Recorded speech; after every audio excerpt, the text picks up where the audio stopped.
2:26 யோவேல் 2:26 நாங்கள் சம்பூரணமாய் சாப்பிட்டு திருப்தி அடைந்து எங்களை அதிசயமாய் நடத்தி வந்த எங்கள் தேவனாகிய கர்த்தருடைய நாமத்தை துதிப்போம். நாங்கள் ஒருபோதும் வெட்கப்பட்டு போவதில்லை.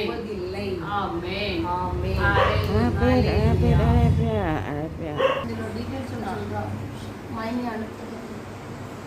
யோவேல் 2:26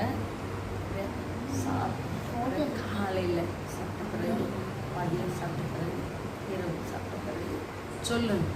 அப்புறம் வேதத்தை வாசிக்க போகும் இது சொல்லணும். அப்புறம் வேதம் வாசிக்கணும். இப்போ பைபிள் எடுத்து வாசிக்கணும். முன்னாடி சொல்லிட்டு அப்புறம்